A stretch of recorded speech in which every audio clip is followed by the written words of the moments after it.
ನನ್ನ ಹೆಸರು JR ತೇಜಸ್ವಿನಿ. ನಾನು ಮಹಿಳಾ ಮಂಡಳ ಸೆಕ್ರೆಟರಿ. ಈ ಬಸವಣ್ಣ ಗುಡಿ ನಮ್ಮ ತಾತನವರು ಕಟ್ಟಿಸಿದ್ದು. ಅದೇ ಪರವಾಗಿ ನಾವು ನಮ್ಮ ಮನೆ ಯಜಮಾನರು ಕೂಡಿ ವಂಶ ಪರಂಪರೆ ನಾವು ಈ ಕಾರ್ಯಕ್ರಮವನ್ನು ಅತಿ ವಿಜೃಂಭಣೆಯಿಂದ ನಡೆಸಲು ಪಡುತ್ತೇವೆ. ಈ ಕಾರ್ಯಕ್ರಮಕ್ಕೆ ಎಲ್ಲರೂ ಸಂಘ ಸಂಸ್ಥೆಗಳು, ಮಹಿಳಾ ಮಂಡಳ ಸಭ್ಯರು, ಊರಿನ ಪ್ರಮುಖರು ಈ ಕಾರ್ಯಕ್ರಮದಲ್ಲಿ ಪಾಲ್ಗೊಂಡು ಈ ಕಾರ್ಯಕ್ರಮವನ್ನು ಯಶಸ್ವಿಗೊಳಿಸಿದ್ದಾರೆ. ಅವರಿಗೆಲ್ಲರಿಗೂ ಕೃತಜ್ಞತೆಗಳು. JR ತೇಜಸ್ವಿನಿ, ವೀರಶೈವ ಮಹಿಳಾ ಮಂಡಳ ಸೆಕ್ರೆಟರಿ. ప్రతి సంవత్సరం ప్రతి సంవత్సరం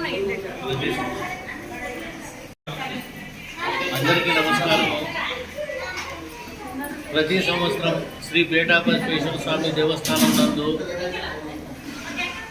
శ్రీ పేటా బసవేశ్వర స్వామి దేవస్థానం పూల్ బజార్ నందు కనిష్టంగా 70 ఏళ్ళ నుంచి మనము బసవ జయంతి కార్యక్రమం జరుపుకుంటూ వస్తున్నాము. ఉదయం 6 గంటలకు రుద్రాభిషేకం ఉంటుంది, మధ్యాహ్నము ప్రసాదం ఉంటుంది, మరియు సాయంత్రము వెండి బసవಣ್ణ విగ్రహం పెట్టుకొని పుర వీధులు గుండా ఉత్సవం ఉంటుంది. మళ్ళీ రాత్రి ప్రసాదం ఉంటుంది. ఇది మనము సాంప్రదాయంగా మనము జరుపుకుంటూ వస్తున్నాము. వంశ పరంపర జరుపుకుంటూ వస్తున్నాము. ఇది అది ఏదైతే 892వ బసవ జయంతి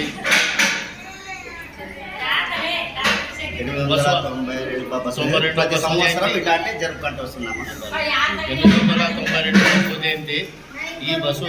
ఈ బసవేశ్వరుడు 12వ శతాబ్దంలో జన్మించినాడు. ఆయన మానవాళికి అందరినీ కలుపుకొని సమానత్వంగా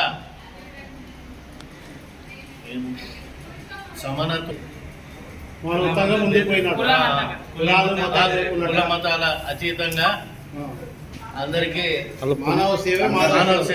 మాధవ సేవ అనుకుని అందరికి కలుపుకొని కాయకవే కైలాసం ఆయనది మెయిన్ తీరి చేసుకుంటూ పోయినాడు.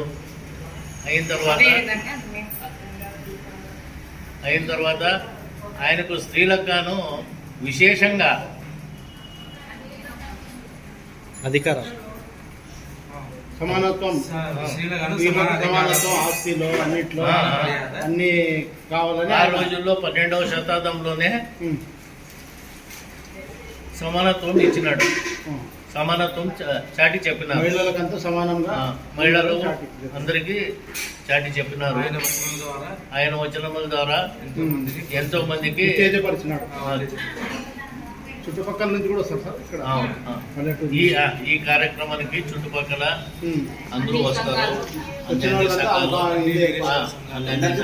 అందరూ ఇది పేటా బసవేశ్వర స్వామి పూల్ బజార్ దేవస్థానం. President sir. మీ పేరు సార్? నా పేరు G. రమేష్, వంశ పరంపర ధర్మకర్త. మీరేమో అందరికీ 892వ బసవ జయంతి శుభాకాంక్షలు. ఈరోజు శ్రీ పేట బసవేశ్వర స్వామి ఆలయంలో ఘనంగా శ్రీ బసవ జయంతి జరగడమైనది.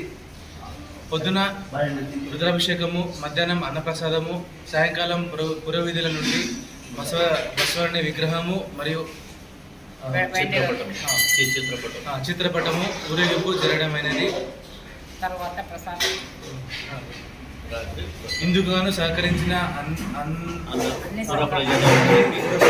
అన్ని వీరశైవ బంధుమిత్రులకు నా కృతజ్ఞతలు. నా పేరు డాక్టర్ JR సిద్లింగప్ప, శ్రీ పేట బసవేశ్వర స్వామి.